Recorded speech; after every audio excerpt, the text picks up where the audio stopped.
Bonjour, bonjour à tous, bonjour les petits et bonjour les grands. Je suis Mireille l'abeille, intervenante au CHU de Montpellier en tant que conteuse. Alors voilà, je suis là parce que je vous ai écrit une petite histoire pour vous présenter les jeux. Et comme je ne serai pas là le jour de l'ouverture, il se peut, eh bien, je vous la confie aujourd'hui.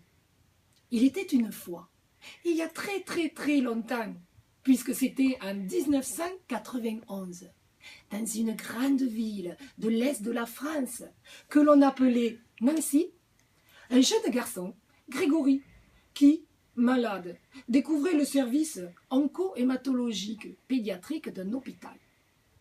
Il se sentait mal à l'aise. Il lui semblait étouffé. Mais à qui en parler? Comment l'exprimer? Lorsqu'une nuit, les lutins avertis décidèrent de tout raconter à sa grande sœur. Ils lui déclarèrent que Grégory, mais pas que lui, avait envie de bouger, qu'à ses enfants et adolescents, rien ne leur était proposé. Et patati, et patata, et grande sœur écoutait et n'en revenait pas. Les lutins, tout contents d'être enfin entendus, déposèrent un panier. Ils saluèrent, puis disparurent. La sœur de Grégory dut employer toute sa force, sa persévérance. Puis, portée par l'amour de son frère et leur complicité, elle réussit enfin à ouvrir le panier. À l'intérieur se trouvait un livre magique. Récompensée de son audace, elle parcourut une à une les pages du grimoire, où tout était expliqué.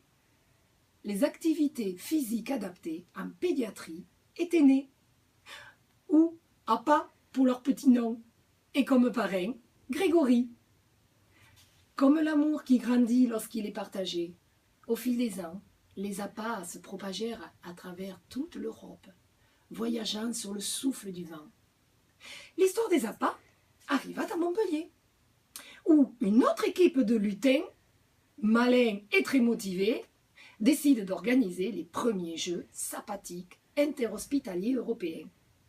Alors, cette première laisse présager d'agréables surprises que ne manqueront pas de nous offrir tous ces participants malicieux.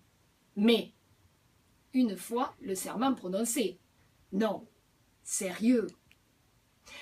Voilà pour la petite histoire des jeux sapatiques. Et si je ne suis pas là le jour J, je vous prie de m'excuser, parce que comme vous l'avez peut-être remarqué, vous voyez, mes copines les abeilles, eh bien il y en avait deux.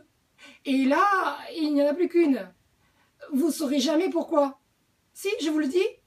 Eh bien, l'autre abeille a croisé un papillon. Non, sans blague.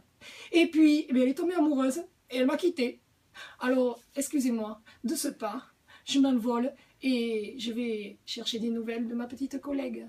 Au revoir.